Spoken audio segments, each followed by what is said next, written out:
Meus amigos, minhas amigas, estamos de volta. Todo mês estaremos juntos, sempre com um convidado especial.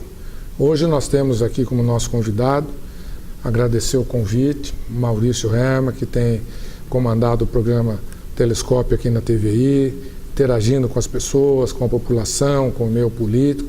Uma pessoa que vive muito intensamente os dramas, principalmente os dramas, dificuldades, as carências, o dia a dia da cidade de Itapetininga. Temos hoje uma pauta que eu acho que todos têm acompanhado, que é a questão política que vem envolvendo o Brasil, né? Temos aqui intervenção militar já, uma foto aqui que assusta quando a gente vê isso. Vê aqui 94% dos eleitores não se veem representados por políticos. O Brasil tem políticos menos confiáveis do mundo, aponta a pesquisa. Essa é a realidade que o Brasil está vivendo e o Maurício, com certeza, vai enriquecer muito o nosso bate-papo de hoje. Muito obrigado, Maurício, por aceitar o nosso convite para a gente poder conversar um pouquinho sobre, principalmente, as questões políticas do nosso país. Deputado Edson Giriboni, queria agradecer o convite, né, de estar aqui participando do Café com o Deputado. É uma honra estar aqui, podendo fazer esse diálogo, né? E o senhor falou da questão política, eu acho que esse é um momento ímpar, né? O senhor até tem mais experiência, mas o que os estudos, coisas que a gente acaba,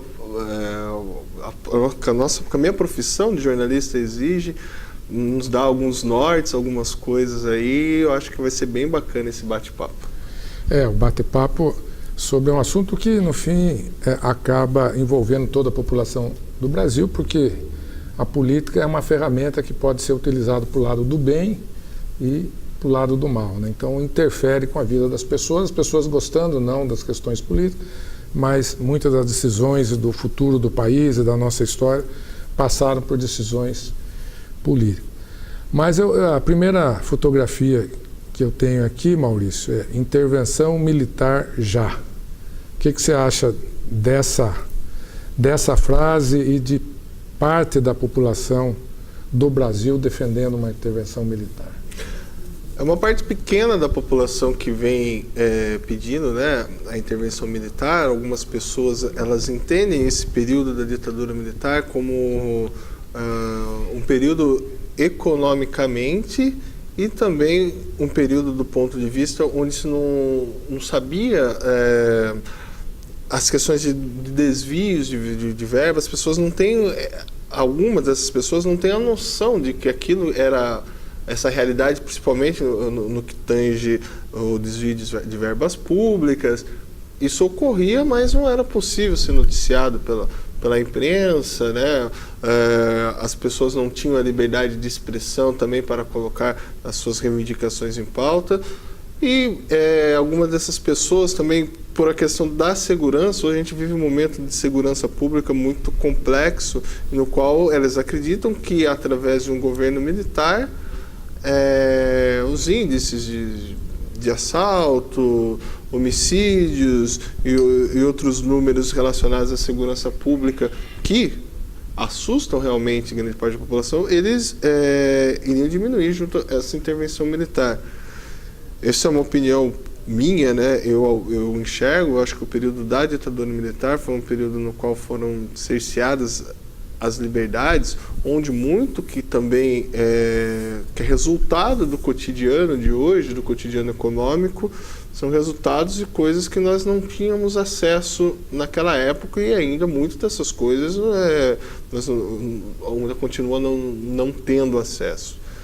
Então, eu acho que essas pessoas, minha opinião como jornalista, eu sou contrário, mas também essas pessoas, elas podem manifestar o desejo de uma talvez, Maurício, militar, a gente possa, né, entender como um contraponto, né? Você teve o período da intervenção militar, um período duro, né, com censura, com cerceamento de liberdade. Hoje nós temos a censura, praticamente ela não existe, livre, ainda mais com redes sociais. Hoje as pessoas manifestam totalmente liberado, mas nós percebemos uma queda na qualidade do serviço público. Nós temos uma saúde pública deficiente no país, temos essa crise econômica, aí mais de 13 milhões de pessoas desempregadas. Então, talvez esse insucesso da democracia que nós estamos vivendo, não em termos de conceitual da democracia como um conceito, mas a prestação de serviço que o poder público deve fazer à população tem deixado muito a desejar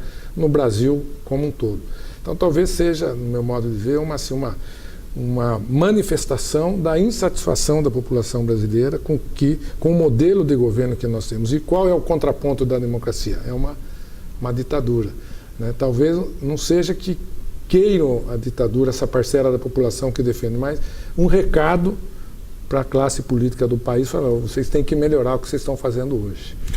O senhor falou muito bem essa questão vamos colocar, o Estado democrático de direito após 1989. Nós temos uma democracia muito jovem, né? Nós temos um processo aí, vivemos outras ditaduras, e depois, principalmente depois de 89, com as diretas, acabou se trazendo esse sentimento de uma democracia, de uma participação popular maior, mas, como o senhor bem disse, o descontentamento, principalmente também com os serviços públicos, né, com os nossos políticos, porque a política nós fazemos diariamente. Quando você vai em algum lugar, você fala: olha, eu posso pagar 10, posso pagar 5, uma negociação em algo que você vai comprar, você está fazendo política. O que nós estamos fazendo aqui é política. O que vem política assustando pública, né? Também, o que vem assustando muito, talvez, a população, se o senhor concorda comigo, é a questão partidária, porque os partidos, a partir de 1989, com o ressurgimento dos partidos de forma democrática, hoje aquele partido A que tinha como proposta A, ele já não atende mais a proposta A, aquele outro partido que defendia, que era contra a corrupção, ele acaba envolvendo um estado de percepção e de corrupção, desculpa, e essas pessoas, muitas delas, acreditam que com a intervenção militar, eu acho que a corrupção, eles acham que com os militares a corrupção seria menor. Uma expectativa que possa ser menor, né? Você colocou bem essa questão dos partidos. Hoje os partidos políticos, em sua maioria, passaram a ser balcões de negócio. Perfeito. Se você perguntar para qualquer cidadão brasileiro qual a ideologia da maior parte dos partidos do Brasil, ninguém sabe. E os partidos também não têm ideologia, a grande maioria. Hoje, os partidos acabam sendo objeto de negociações nas campanhas políticas, tempo de televisão, fundo partidário. E a reforma política que nós esperávamos que ela fosse mais profunda, né, que o Congresso Nacional acabou de votar, que pudesse sinalizar uma melhoria na representatividade política e no exercício da política no Brasil, acabou não acontecendo, né, e um pequeno avanço com a cláusula de barreira, com a proibição de coligações futuras, mas muito pouco perto da expectativa da população brasileira. Eu enxergo como isso, que essa reforma política ela frustrou a expectativa da população brasileira. Não sei a sua visão como jornalista, como você enxerga essa reforma política, que era um momento, talvez, da gente melhorar a formatação, de melhorar a confiança da população nos partidos políticos e, consequentemente, na classe política. Partindo no recorte espacial maior, né, nesse contexto que o senhor falou, nesse contexto nacional, há um descontentamento grande aí de parte da população mesmo com essa reforma política. Que há uma necessidade de uma reforma política, isso é visível. E o modo que foi feito, isso não agradou. Atendeu, né? Só que quem que ele não agradou? Ele não agradou as pessoas, muitas daquelas pessoas, os formadores de opinião, as pessoas que acabam tendo que foge um pouco porque a grande maioria da população, ela não, vamos falar de modo popular, ela não está nem aí, né, com a política, mas isso é algo perigoso também, né? Mas as pessoas, muitas das pessoas contrárias a essa reforma, são pessoas que esperavam do Congresso Nacional, esperava do nosso Senado, até do nosso presidente, uma alteração com impacto grande. A gente sabe a dificuldade hoje que é, por exemplo, o senhor muito bem sabe disso, para você ser eleito, né? E uma outra dificuldade também, aí já depois de eleito, de algumas pessoas, para que elas cobrem aquilo com o deputado, com o senador, que ele venha, após ele vencer a eleição, que ele venha a realizar, né? A gente sabe que, você falou da televisão, a televisão vende aqueles sonhos para as pessoas, cria um teatro político mas, ali, né? Nós que sabemos um pouco, na prática a gente sabe que não vai funcionar. Um avanço importante que eu acho que o Congresso perdeu a oportunidade de fazer, eu acho que aproximaria principalmente a representatividade no Legislativo, seja o deputado estadual ou o deputado federal, seria o voto distrital. Ou o distrital puro ou o distrital misto. O distrital puro seria dividir o Estado para eleger em todas as regiões os seus representantes, e o distrital misto seria metade pelos distritos e metade pelos partidos políticos. Mas era uma forma de aproximar mais o deputado da sua área de atuação, região, né? Seja o deputado estadual ou o deputado federal. Hoje, o que a gente percebe? Muitos deputados se elegem no Estado todo e não tem compromisso, né? Ele pulveriza a sua obrigatoriedade, né? A sua prestação de conta da sua atividade. Seria uma forma de diminuir um pouco o descrédito da população que não se vê representado pela classe política, pela distância, né?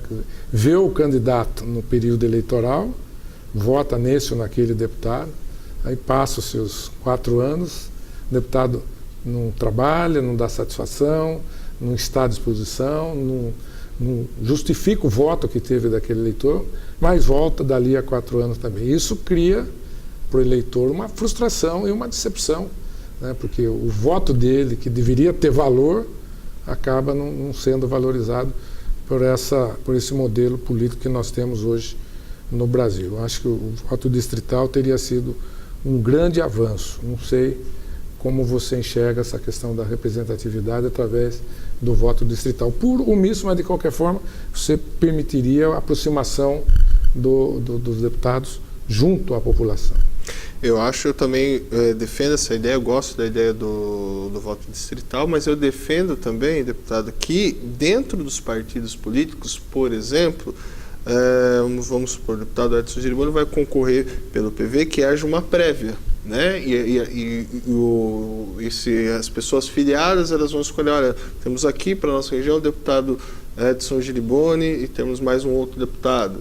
Daí, porque isso, o que acontece muitas vezes também em alguns partidos, por exemplo, a gente sabe que as pessoas que estão concorrendo é por uma questão econômica, às vezes ela tem pessoas que não tem nem a condição de ser a quem ela vai atender, se ela vai atender mesmo, se o projeto ser política é fazer política pública, né? Lógico, é trabalhar para o bem das pessoas. Trabalhar para o bem da sociedade.